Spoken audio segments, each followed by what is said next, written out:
Vamos entonces a la parte del mensaje.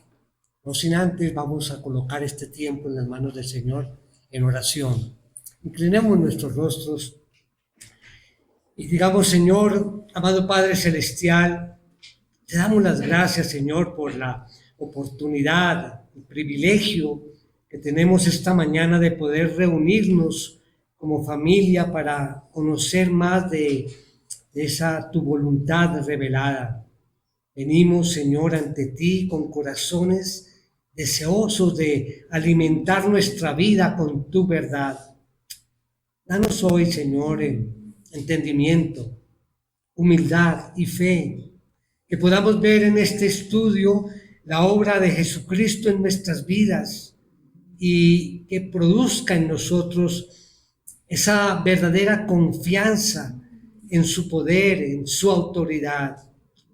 Señor, guíanos por tu camino, haznos sensibles a tu dirección y obedientes a tu voluntad.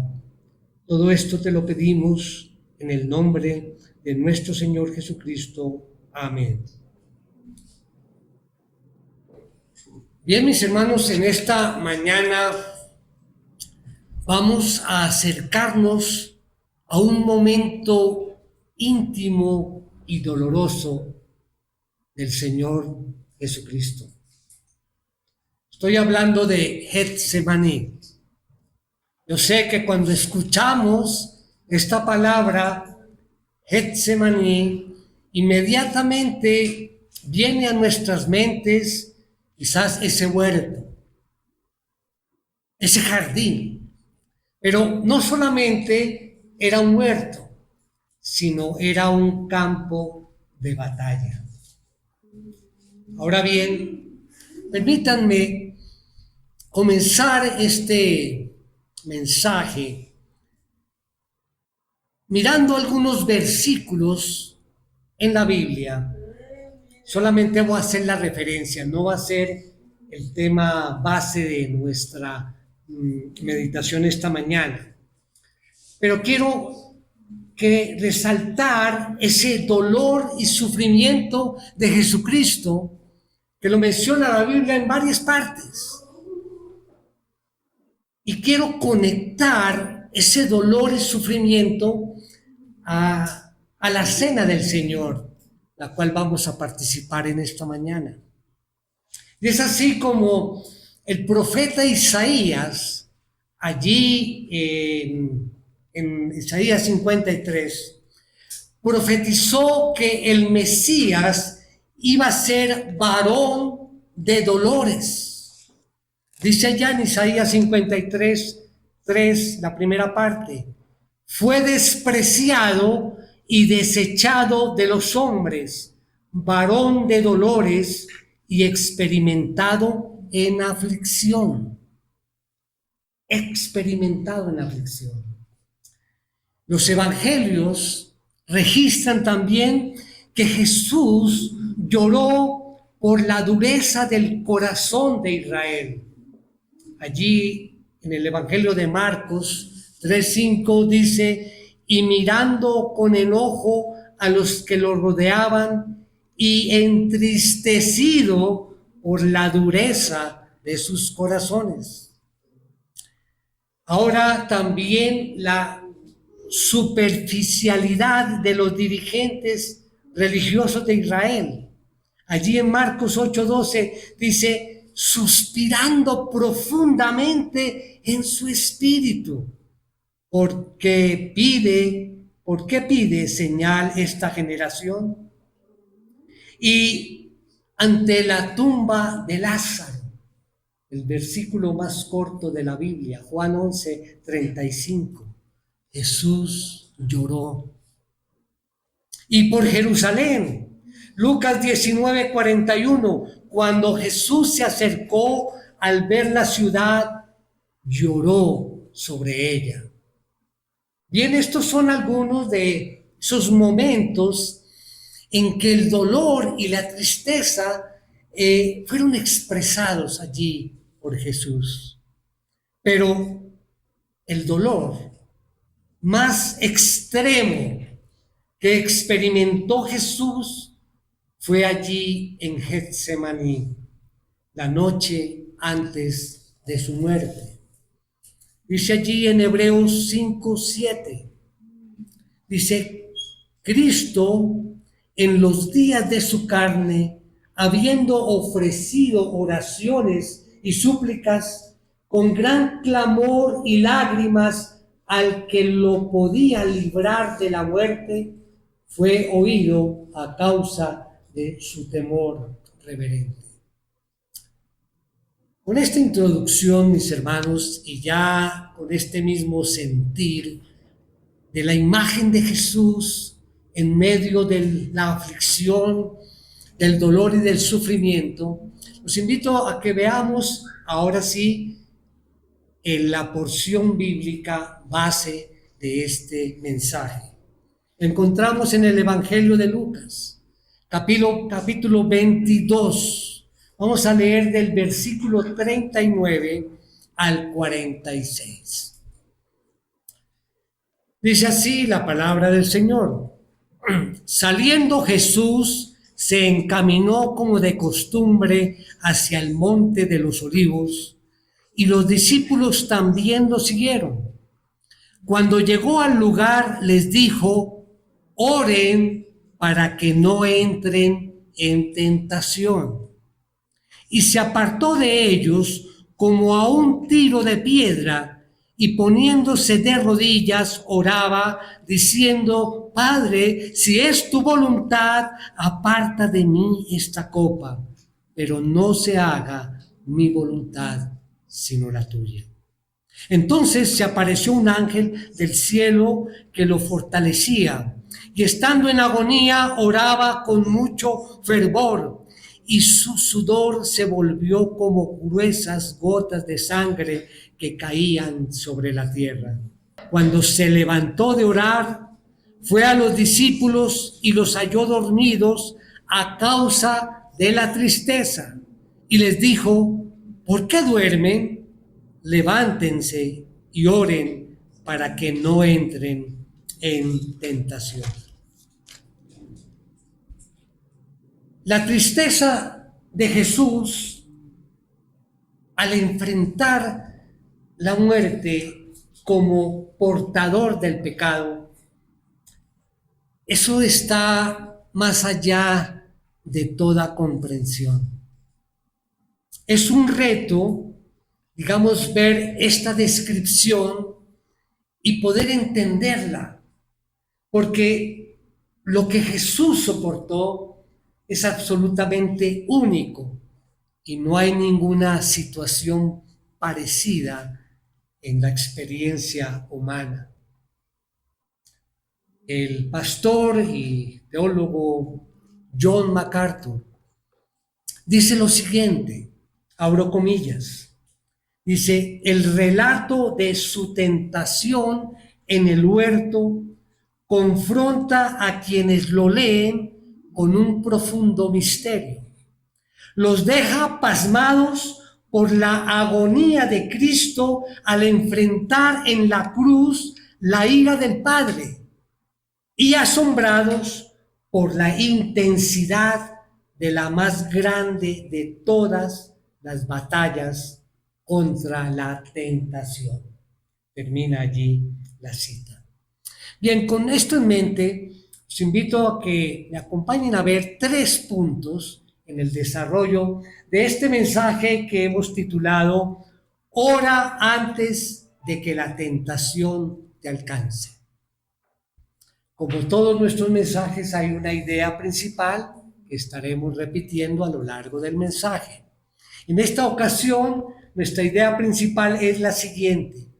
Jesús nos enseña que la oración ferviente en medio de la tentación es el camino para rendirse a la voluntad del Padre y recibir fortaleza para obedecer. Vamos a mirar de cerca cómo Jesús en ese momento venció la tentación. Y no fue por una fuerza humana, sino con oración.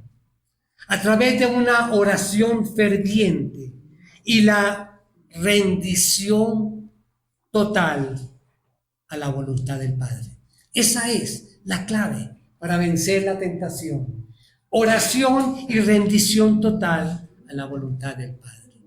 Vamos a ver nuestro primer punto, para quienes toman nota allí. Nuestro primer punto dice Getsemaní como escenario de lucha. Como escenario de lucha. Y vamos a ver allí en este punto el contexto, ahí como punto A, el contexto de la agonía. Vamos a ver el contexto. ¿Cuál es ese escenario donde se presenta esta situación? Dice el versículo 39. Saliendo Jesús, se encaminó como de costumbre hacia el monte de los olivos y los discípulos también lo siguieron. Entonces Jesús salió del aposento alto. Allí estaba con sus discípulos. Estaban celebrando la Pascua. Y también en ese lugar, en el aposento alto, es donde Jesús instituyó la ordenanza de la cena del Señor. Y entonces se dirige, como era su costumbre, allí al monte de los olivos. El monte de los olivos estaba situado al oriente de Jerusalén y separaba el monte de la ciudad por un valle que era llamado el Valle de Cedrón. Y como dato curioso, dicen que allí en Jerusalén no había mucho espacio para jardines o para parques. Entonces, la gente adinerada de la época tenía sus propios jardines allí en el Monte de los Olivos, propios, personales. Se dice que posiblemente uno de estos dueños de estos jardines, amigo de Jesús y de los discípulos, le prestaba ese jardín, ese huerto a Jesús para que fuera a orar. Y allí el Señor, ese era su espacio de oración, e iba con alguna frecuencia a orar. Ahora bien, esta vez no va solo a orar. Dice el texto que junto con él iban los discípulos. Ya Judas no iba, ya se había apartado, pero dice también los otros evangelios, en este pasaje paralelo, que Jesús se apartó y llamó a 3 de sus discípulos, como los de más confianza. Estaba Pedro, Jacobo y Juan, los mismos que estuvieron con él en la transfiguración, ¿recuerdan? Entonces se acerca a ellos y los invita allí. Y él los lleva, cuando va con ellos, hay un momento especial en que Jesús abrió su corazón a ellos y les dijo, pero lo vemos en Mateo, vamos a Mateo 26:38. Dice, entonces les dijo, mi alma está muy afligida hasta el punto de la muerte. Quédense aquí y velen junto a mí. Ya tenemos esta escena, mis hermanos, en mente. La agonía de él, la angustia de Jesús. Increíble. Esto nos lleva a mirar el segundo punto, que es la oración en sí. Ya establecimos como el escenario. Vamos a ver la oración de Jesús, un modelo de rendición y fervor. Este es nuestro segundo punto. Recordemos nuestra idea principal. Jesús nos enseña que la oración ferviente en medio de la tentación es el camino para rendirse a la voluntad del Padre y recibir fortaleza para obedecer. Entonces aquí vamos a encontrar como punto A una advertencia amorosa. Entonces, versículo 40 dice: cuando llegó al lugar les dijo, oren para que no entren en tentación. La pregunta es, ¿qué es orar en ese momento? Y bueno, voy a hacerles una propuesta. Vamos a leer y a ver cómo fue la oración de Jesús para poder al final tener una respuesta a la pregunta ¿qué es orar? ¿De acuerdo? Esto nos lleva al versículo 41, que nos dice: y se apartó de ellos como a un tiro de piedra, y poniéndose de rodillas, oraba. Primero, ¿qué hizo? Se apartó. Se apartó. Dice que se apartó de ellos como a un tiro de piedra. ¿Qué se imaginan con esa frase? Pues generalmente que lanza, pero no tiene otro sentido. Dice que es al alcance del oído. Es decir, que Jesús se apartó de los discípulos, de los 3 que lo acompañaban, a una distancia que ellos pudieran oír la oración del Señor. Ese es el tiro de piedra, a esa distancia que ellos alcanzaran a oír la oración del Señor. Porque su oración era en parte para beneficiarlos a ellos. Por eso lo hizo así. Dice, luego de apartarse, ¿qué pasó? Se postró, dice el texto, poniéndose de rodillas, como una señal de respeto y de reverencia.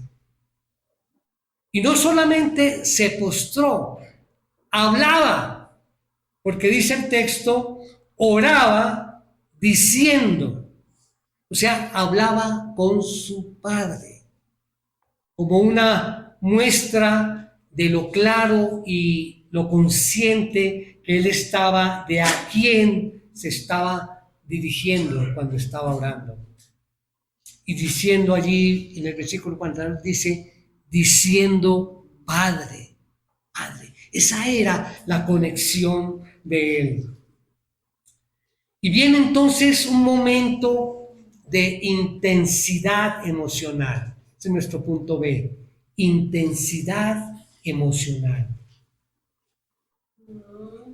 Versículo 42, diciendo Padre. Y en medio de esto, pidiéndole al Padre lo siguiente: Padre, si es tu voluntad, aparta de mí esta copa. Pero mientras él está pidiendo eso, al mismo tiempo se aferra a la voluntad de Dios, porque dice, pero no se haga mi voluntad, sino la tuya. Y todo esto está expresado en ese contexto de una lucha, porque dice aquí Lucas que él estaba en agonía. Dice el versículo 44, y estando en agonía, y no solamente en agonía, dice que él estaba orando con mucho fervor. O sea, esta oración está llena de mucha intensidad. Y en medio de todo esto, luchando, porque dice el texto que su sudor se volvió como gruesas gotas de sangre que caían sobre la tierra.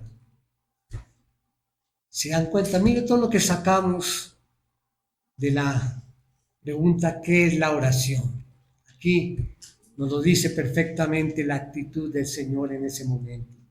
Se apartó, se postró, habló con su Padre, le pidió protección, pero siempre aferrándose a su voluntad o al diseño del Padre, y expresó su estado de ánimo. De modo que no creo que sea exagerado decir que esto es orar. Orar es tomar un tiempo a solas con el Padre, es decir, apartarme como lo hizo Jesús para hablar con Él de una manera reverente, de una manera confiada, de una manera fervorosa y exponiéndole nuestro caso, confesando cómo nos sentimos en ese momento y pidiéndole que Él escuche mi clamor, porque todos nosotros queremos que Él haga, pero siempre sujetos a su voluntad. Y ahora viene una exhortación, ese es el punto C, la exhortación con propósito. Dice entonces nuestro versículo 40, oren. Y esa es la invitación, mis hermanos, oren como lo hizo Jesús. ¿Pero para qué? ¿Cuál es el propósito? Para que no entren en tentación. Para que no entren en tentación. Y esto no es nuevo en el Evangelio de Lucas, que a propósito, Lucas es el evangelista que más habla sobre la oración. Y además es aquel en el que encontramos más veces la palabra tentación. Y no es la primera vez que Lucas junta la oración con la tentación, porque allá en Lucas 11, cuando Jesús les estaba enseñando a orar a los discípulos, recordémonos que Él dijo, oren de esta forma. Y la última petición es esta, no nos metas en tentación. En otras palabras, oren para que no entren en tentación. Y es aquí la pregunta que surge, bueno, pero ¿qué es tentación? Y aquí es donde vamos a ver la importancia que vemos aquí en el contexto cuando Jesús estaba siendo tentado. Jesús pide al Padre, miremos allá el versículo 42, diciendo, Padre, si es tu voluntad, aparta de mí esta copa, pero no se haga mi voluntad sino la tuya. ¿Cómo explicar esto? Miren, yo creo que no es el momento de dar una explicación. Ahora es el momento de que notemos que aquí hay una lucha, un combate. Por un lado, Jesús no quería beber esa copa.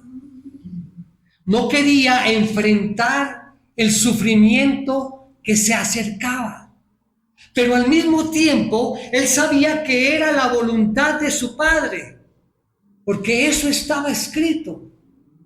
Y estaba pidiéndole a Dios, no solamente que si era su voluntad de apartar esa copa, también le pide que alinee su voluntad con la voluntad del Padre.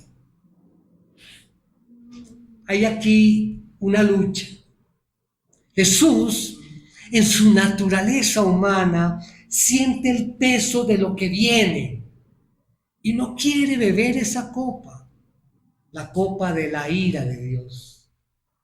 Pero sabe que esa es la voluntad del Padre y ora para que su voluntad se alinee y diga, Señor, sí, esta es tu voluntad y esto es lo que tengo que hacer.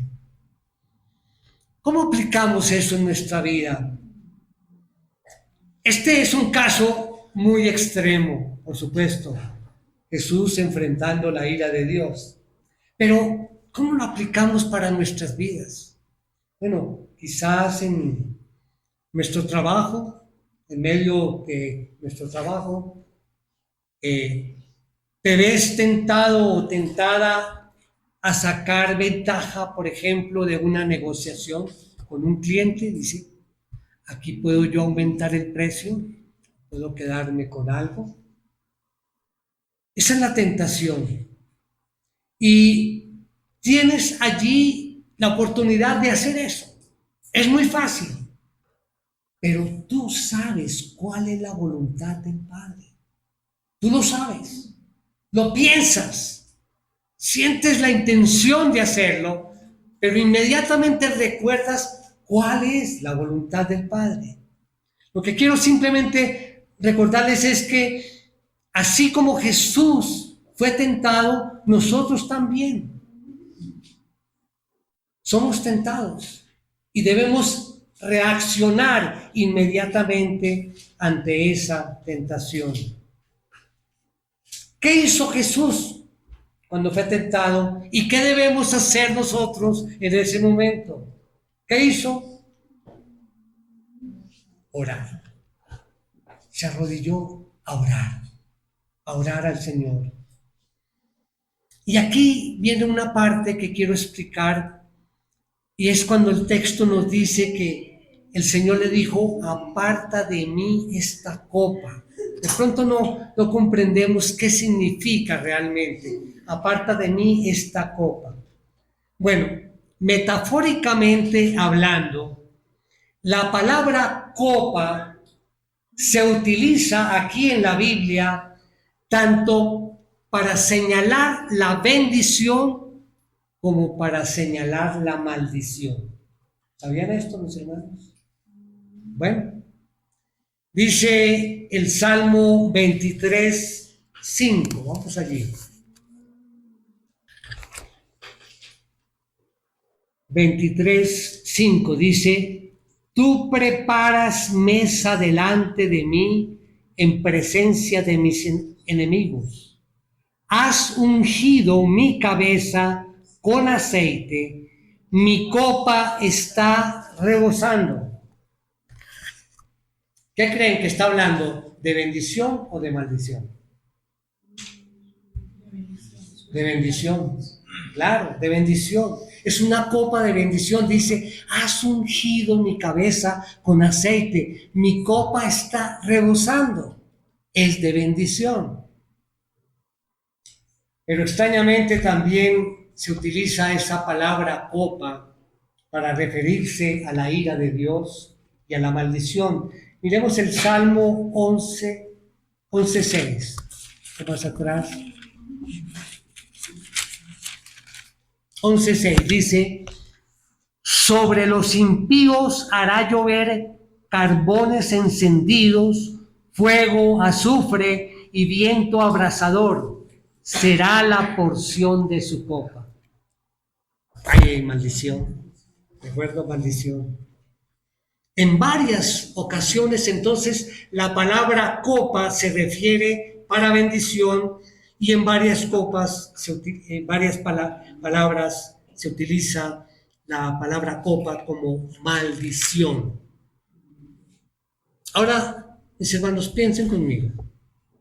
Cuando Jesús le dice: Padre, si es tu voluntad, aparta de mí esta copa, ¿cree que él estaba pensando en la copa de bendición? No. Y no estamos hablando simplemente del temor a la muerte. Jesús sabía lo que se acercaba, lo que se acercaba era algo más que morir como un mártir. Jesús sabía que lo que se acercaba era la ira de su Padre, la ira de Dios, esa ira que debió haber caído sobre nosotros. Jesús sabía que iba a caer sobre él.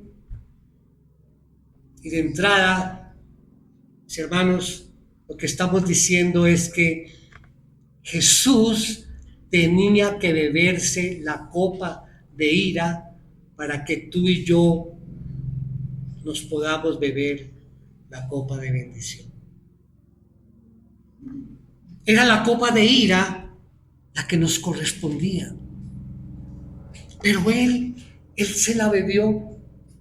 Claro que cuando él vio esa copa que se acercaba y lo que significaba experimentar la ira de Dios, el castigo de Dios sobre él, en nuestro lugar, dijo: si es tu voluntad, aparta de mí esta copa. Ahí está la tentación. Y es otra forma de decirle al Padre: ¿será que no hay otra forma para pasar este momento. Pero él sabía que no había otra forma, porque estaba escrito allí en Isaías. Miramos otra vez Isaías 53:10. La primera parte dice: pero quiso el Señor quebrantarlo, sometiéndolo a padecimiento. Entonces, eso era lo que sabía Jesús. Y sabía que tenía que beber de esa copa. Así que él está luchando allí, y su lucha llegó a ese punto, a entrar en agonía, dice aquí. Oraba con mucho fervor, pero era tal la agonía del Señor que su sudor se volvió como gruesas gotas de sangre que caían sobre la tierra. Observen esto, mis hermanos. La palabra que aquí se traduce como agonía, y dice allí, y estando en agonía, es la misma palabra que se usa cuando se habla de la puerta estrecha. Estamos familiarizados con este término, ¿verdad? En Mateo dice: entren por la puerta estrecha, ¿verdad? Pero Lucas lo dice, esfuércense por entrar por la puerta estrecha. Y ustedes sabían que esa palabra esfuércense es la misma palabra griega que aquí se traduce como agonía. Y la tensión era tal, dice Lucas, y obviamente pues no nos sorprende que Lucas lo diga, no lo dicen los demás evangelios. Obviamente Lucas era médico, por eso dice que su sudor se volvió como gruesas gotas de sangre. Y esto no es simbólico, eso es literal.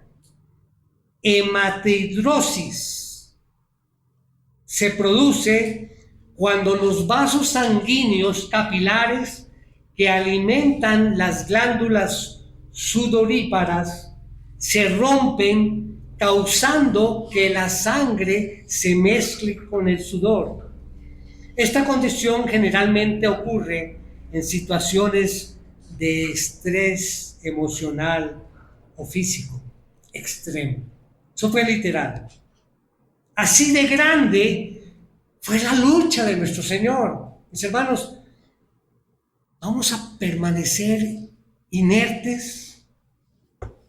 ¿Vamos a permanecer sin ninguna reacción al considerar lo que tuvo que pasar Jesús y lo hizo por nosotros? Al ver ese momento tan difícil, esa lucha, ese sufrimiento para llegar a esta situación de sudar gotas de sangre. ¿Saben algo? Siguiendo el texto, después de este momento, la ayuda llegó. ¿Sabe lo que hizo el Padre al oír esta petición del Señor? Él respondió con fortaleza. Dice el versículo 43. Entonces se apareció un ángel del cielo que lo fortalecía.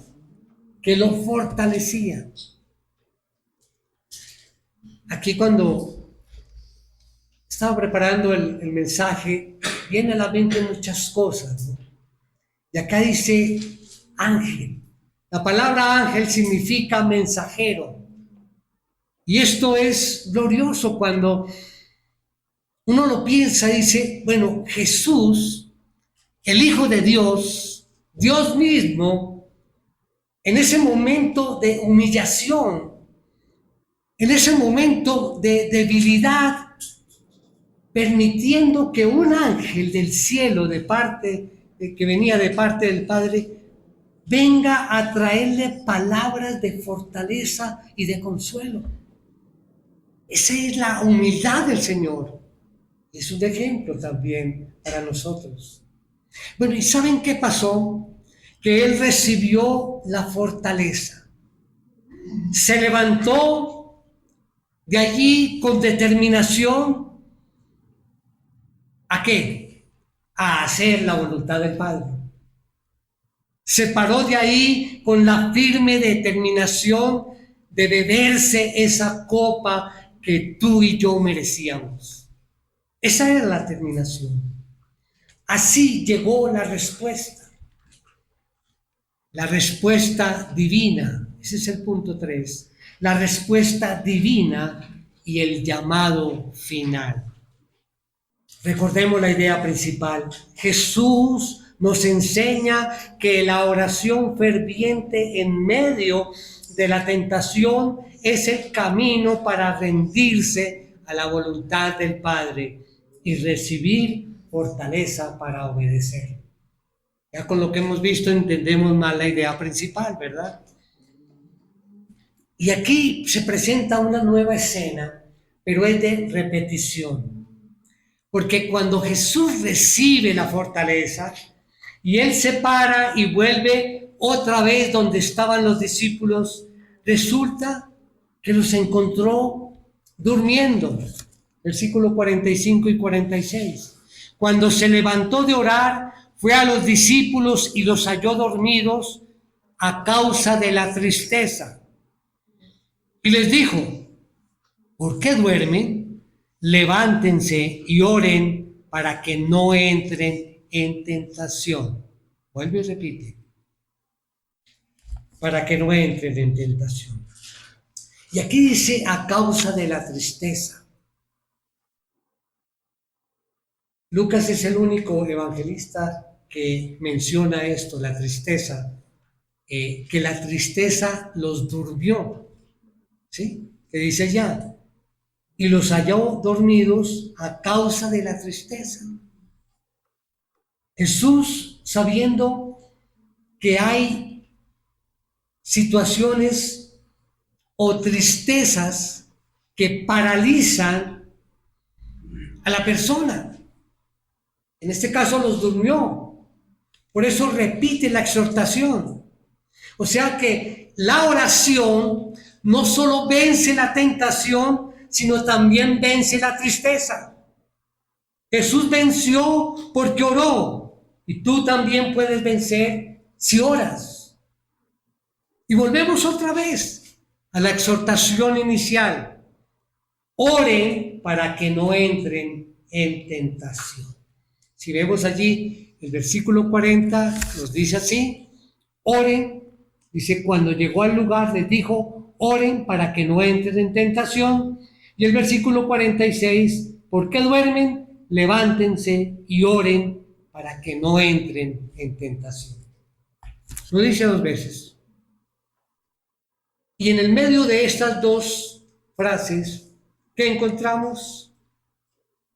Allí encontramos a Jesús siendo tentado a hacer su voluntad a expensas de la del Padre, pero orándole al Padre con todo fervor y agonía: Señor, fortaléceme para que su voluntad y la del Padre estuvieran alineadas.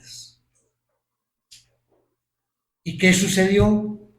Él recibió la fortaleza, soportó la cruz, pero recordemos, por causa de nosotros. Siempre debemos recordar en cada momento que fue por nosotros que Jesús padeció. Bien, ¿qué aprendemos entonces? ¿O qué aplicación podemos sacar de este mensaje, de esta porción bíblica? En primer lugar, mis hermanos, este texto nos recuerda la cruda verdad de que todos seremos tentados. Todos, sin excepción. Nos veremos muchas veces en situaciones a las que vamos a tener una dicotomía entre mi voluntad y la voluntad del Padre. Siempre la vamos a encontrar. Y entonces tenemos que buscar y usar todos los recursos que Dios nos ha dejado para que nuestra voluntad se alinee con la del Padre. Tenemos todo. El Señor nos lo dio. Vamos a pasar por tentación, pero aquí están las herramientas para que no caigas en ella. Y eso fue lo que Jesús hizo. Así que, mis hermanos, si Jesús, el Hijo de Dios, fue tentado, ¿cuánto más nosotros? Prepárate, porque eso va a llegar. Y de hecho, tú lo sabes. Muchas veces seremos tentados como los discípulos al permitir que la tristeza y la turbación nos detengan de hacer lo que debemos hacer. Es decir, hacer la voluntad de nuestro Padre. ¿Cuántas veces no nos hemos detenido o no nos hemos paralizado de hacer la voluntad del Padre porque le tenemos temor al sufrimiento? Porque, hermanos, hacer la voluntad del Padre va a significar entrar por esa puerta estrecha de la que hablábamos. Tú y yo sabemos lo que significa decirle no a la tentación. Lo sabemos. Decirle no a mi voluntad. Me voy a negar a mí mismo para que en mí se haga la voluntad del Padre, no mi voluntad. Así que cuando la tentación se acerque, no permita que llegue a ti. Noten, él dice, velen y oren, ¿para qué? Para que no entren en tentación. Desde que veas la tentación allí en la puerta, y tú y yo sabemos cuando la tentación está cerca, ¿verdad? Todos lo sabemos. Todos sabemos que hay algo que dice, esto no es la voluntad del Padre. Y la vemos allí que se acerca. Y sabemos que viene con fuerza, con poder. Allí tenemos que orar. Cuando está cerca, en ese momento, no la dejes acercar. Ora ahí mismo a Dios. Derrama tu alma, pídele fortaleza como lo hizo Jesús, para que al final tú puedas decir, en mí se va a hacer, es la voluntad del Padre y no mi voluntad. Pero ¿saben cuál es el problema, mis hermanos? El problema es, como dice Hebreos 12:4. Dice, porque todavía en su lucha contra el pecado, ustedes no han resistido hasta el punto de derramar sangre. Ese es el problema, mis hermanos. En su era familiar, estamos diciendo que cuando veas la tentación, tú y yo conocemos ese poder de la tentación. Entonces debemos orar, inclinarnos de rodillas, Señor, ayúdame, y esperar la fortaleza, porque la fortaleza viene, va a venir, pero no te pares de allí hasta cuando no venga la fortaleza. Sí, captan la idea. Se ven en ese momento en que la tentación está allí y uno sabe que tiene poder y lo único que tenemos aquí es orar, de posible arrodillarnos si podemos en ese momento y clamar al Señor por esa fortaleza. No te levantes hasta que la fortaleza no llegue. Y esto fue lo que Jesús hizo. Jesús se paró de allí después de sudar gotas de sangre cuando el Padre le fortaleció. Y vamos a hacer eso, lo mismo. Esa es la enseñanza que debe quedar hoy para nosotros vencer esos momentos de dificultad. Y yo creo, mi hermano, ya terminando, que es el momento propicio también para pensar y prepararnos a recibir la cena del Señor.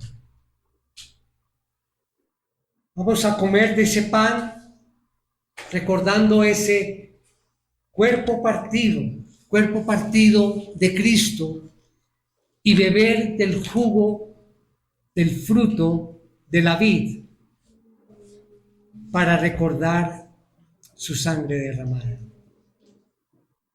Es el momento, y va a ser el momento cuando participemos de la cena del Señor, de recordar la agonía de nuestro Señor. Y no para lamentarnos, sino para darle las gracias. Darle gracias de que si hoy estamos aquí dentro del nuevo pacto, bebiendo todas las bendiciones, fue porque Jesús tuvo que beberse la copa de la ira en lugar nuestro. En resumen, mis hermanos, todos seremos tentados. Si Jesús fue tentado, también lo vas a hacer. Por eso debemos estar preparados. Segundo lugar, ora antes de que la tentación te alcance. No esperes a caer. Ora cuando apenas se asoma. Ora hasta que llegue la respuesta. No te levantes del lugar de oración hasta que tu voluntad se haya rendido y la fortaleza del cielo haya descendido. Ora con confianza, no con vergüenza. Jesús fue tentado en todo, sin pecado. Él entiende, Él no te juzga, Él te fortalece. Ora con gratitud. Jesús bebió la copa de la ira para que tú bebas la copa de bendición. Y finalmente, ora en la Santa Cena. Al comer el pan y beber la copa, recuerda su agonía, no para lamentarte, sino para agradecer. Amén. Amén. Tenemos nuestros rostros, vamos a orar. Padre Celestial, gracias, Señor, por mostrarnos a tu Hijo en Getsemaní, venciendo allí en oración lo que muchos pierden al caer en la tentación.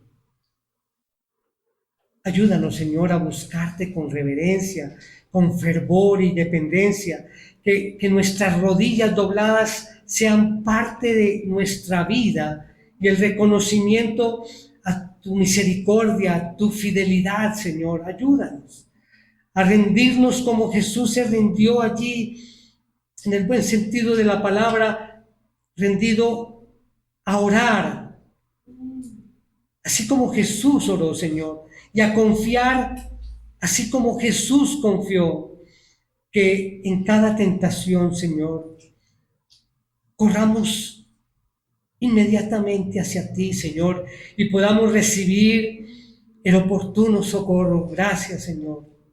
Gracias por Jesús, que sufrió en agonía al beber la copa de la ira, para que nosotros, Señor, pudiéramos beber esa copa de bendición. Gracias, Señor. Oramos en el nombre glorioso de nuestro Señor Jesucristo. Amén.